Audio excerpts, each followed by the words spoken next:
Hi, it's Pete again doing another review. Tonight, just apropos of nothing, I decided to do an off-the-cuff review of a really old DC film called Batman Forever, which it's a very old movie, but it's something that stuck with me for quite a long time, and I just suddenly felt like making a review for it. So uh, this is what I'm doing. I'm doing a quick review of Batman Forever. Now, this is an odd one because when it first came out, I think the perception when it came out, or at least my perception of it, from what I remember, is quite different to how it seems to be remembered now. Um, and I think the overall perception I get, my understanding of how it's received or how it's perceived online or by people now, is that it's not very good. That it's commonly considered to be the beginning of the end for the Batman franchise in the 90s. But again, like, because I saw it at the cinema when it came out, and I was the right age, I guess, for it as well. I've always been a big fan of Batman Forever, and a big defender of it. And so, my experience of it at the time was not that. Um, and I do think that, it's worth sharing my take on it. So what was my thoughts going into Batman Forever? Well, I should say at the time I saw Batman Forever, I hadn't actually seen Batman Returns yet. I'd seen the original Batman because I'd been around for years, but Batman Returns I would only see after Batman Forever, and I think that might have factored into why I enjoyed it, because having watched Batman Returns later, and Batman Returns is definitely a better film than Batman Forever. I can agree with that, but um, I can understand where there was a certain amount of pushback from Batman Forever, because it doesn't follow on from Batman Returns in any real conceivable way. And I think that, um, in a way, Batman Forever was ahead of its time in that it was essentially what we'd now class as a reboot or a soft reboot of Batman. And I think part of its problem was it was sort of packaged, or it was sort of, advertised as the next Batman film after Batman Returns. So I think that sort of brought with it a whole lot of baggage that didn't do the film any favors, and I still think it doesn't do film any favors all this time later, because it's often, derided as being a really terrible Batman film, and also it gets lumped in with Batman and Robin because they were both Joel Schumacher. So there's that as well, that I think quite often Batman Forever gets lumped together with Batman and Robin, and that also contributes to the fact that it's not very well regarded. And I do definitely think there are some issues with Batman Forever. It's not perfect. There is some sort of cheesy camp aspects of it I don't like. Some of the acting, some of the lines are quite poor. But overall, my view of it then and my view of it now still is that it's a solid and interesting Batman film, and that it doesn't get enough credit for the things it does right.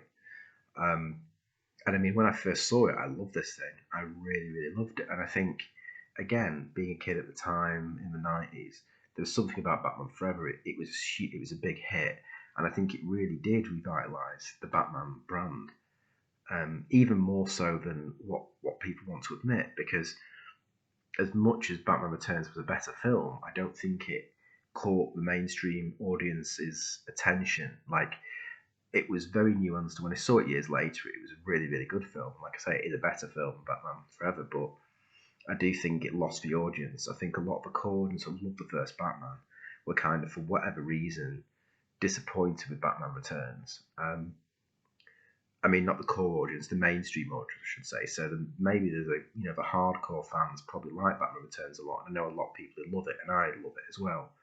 But I think that it didn't have the great big sort of, it wasn't the phenomenon that the first Batman was. Like, the first Batman, when that came out in '89, I think we got it in 1990, but the film was '89. You couldn't move for that Batman film. It was like everyone was talking about it, everyone was going on about it. It was everywhere. The soundtrack was everywhere.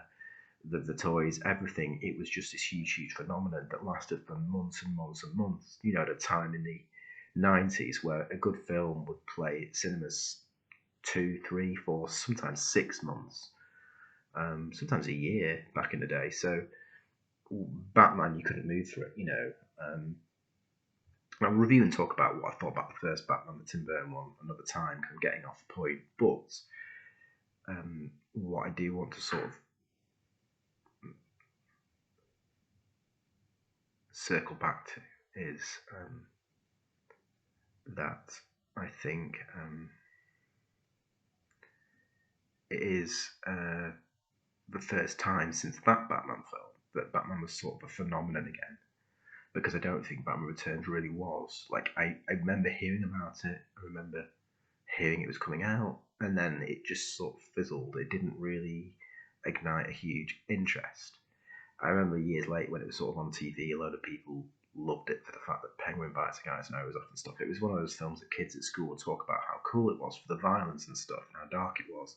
But it didn't get that, wasn't that big phenomenon the first Batman was. And I don't think Batman Forever was quite the same level, but it was very close. It was, to my mind, like the song that came with it and the music was very good. It did very well. There was a very, Batman Forever video game, the toys, and again, Jim Carrey also, I think, helped because he sort of was on a really hot streak coming off the Mask and Ace Ventura, so that got an awful lot and brought people into it and would have probably not bothered with it. So anyway, that's all the preamble. But my feelings going into it was I was excited when I was a kid. I watched it and I really enjoyed it. I rented it on video several times and eventually I owned it on DVD too. So I really did like it. But like I say, it's got a sort of mixed reception in general. I've got, most people I know don't like it. They do consider it to be a bad film. So I'm just going to give you my take on it. So my take on it is that actually some of the tone of it is it's a very different tone. In certain places it's extremely cheesy. It's definitely more light-hearted than the Tim Burton ones. And so that's probably what people aren't sort of liking, is the sort of the quips and the light-heartedness. Also, the way Gotham City looked was totally different from the first two Burton films. But actually, if you look at Gotham City, in all of them, it changes quite a lot. And I think it's kind of interesting that each version of Gotham City actually reflects the personality of the villain. So, in the first Batman film, it looks like a sort of gangsters type city, which fits in well with the Joker because he's a sort of gangster version of the Joker. In Batman Returns, it's also doing ice and snow, which resembles the Penguin. And then in Batman Forever, it's got all this neon going on, which again a lot of people didn't like, but it seemed to work well for the Riddler. Like, to me, that sort of neon look really suited the Riddler down to the ground, and it kind of made the film work for me in the visual sense. Even the look of Two-Face's apartment and the look of like a lot of the sets was brilliant. I think that the set decoration doesn't get enough credit, and I also think Jim Carrey's performance as the Riddler doesn't get enough credit either, because it's a really different kind of an acting to, some other performances. It's not like Heath Ledger in The Dark Knight, for example, but it's very, very committed and it's very, very good. And I think in its own right, it works brilliantly in that film. And he's clearly the lead villain. And he's also a villain that's extremely difficult to do well. Like, he's more difficult to pull off than, say, the Joker or the Penguin or someone like that. He's very, very difficult to do well, very difficult to make him a sort of a threat. And the whole thing with the TV and him sucking the brainwaves, it was a bit goofy. Admittedly, that's the goofy side of it. But I still think that Jim Carrey it was another classic Jim Carrey performance where he was just brilliant. And obviously he was a bit OTT, but it fitted so well the kind of film that it was trying to be. He was a really good fit. The other thing I surprisingly liked was how he did handle Robin and the relationship between Batman and Robin in this film. In Batman and Robin itself, it's terrible, but this film, they did a really good job of introducing Robin. Okay, he was a lot older, but I also think that sort of made me buy it a bit better. Like, the idea of Robin being this 10 or 11-year-old kid would have just seemed really stupid. And the fact that they'd aged him up and he was like someone in his late teens or early 20s didn't bother me. It actually made Robin seem a bit more believable, that he could actually fight crime and do stuff like that. And the connection between the two of them, and this was the sort of the good thing about it, was the heart of the movie. The bit that worked was that connection between Robin and Batman, like them becoming partners, and Robin's story sort of mirroring Bruce's story. There was a whole lot that was cut out for theatrical release that hinted at some more darker stuff going on, which is a shame. But I still think one of the good things I liked about it is that this was the first Batman film that really focused on Batman as a character. And that's what I loved as a kid. I loved the sort of art that Batman went on in the film. And that it was focused on his character development, not the villains, which the previous two had been all about the villains. So I really liked what we did with Batman, the idea of him questioning, should he still be Batman? Why is he still Batman? Should he not be anymore? Should he just be Bruce Wayne? It was really interesting, that, to me as a kid. And the aspect of this version of Batman has done stuff for vengeance. You know, he admits to killing and that he's gone down a path of vengeance, which is really what Batman's not meant to be doing. He's meant to be about justice. So, given that Christopher Nolan did a much better, origin story for Batman later, but at the time this came out, this was the only one that did that. There was no other Batman film that really did it. So that's what kind of made it a special film for me. I really liked the journey that Batman went on in the film. Obviously, there were some negatives. The biggest negative was definitely Tommy Lee Jones as Two-Face. Like, he was really bad, and he's always been really bad. Like, I've never liked that version of Two-Face. Although I will give it the credit, it's technically a very comic book accurate version of him in terms of the character, because he's meant to be two personalities at the same time, sort of vying for attention, which is why he has the coin. Whereas in, say, the Nolan Dark Knight version, which was a much better film and a much better actor, but it wasn't actually how Two-Face works. Two-Face isn't just a split personality that one takes over and the other one goes away. It's a split literally down the middle. He's both the characters at the same time and can alternate between them really quick. So I will say that they got that aspect of him right, but his origin was really rushed and lazy. He wasn't a threatening villain. He was sort of cackling and over the top the whole time. He was trying to do a bad version of a Joker from the first film. And Tommy Lee Jones is a really good actor, so he could have done something really good.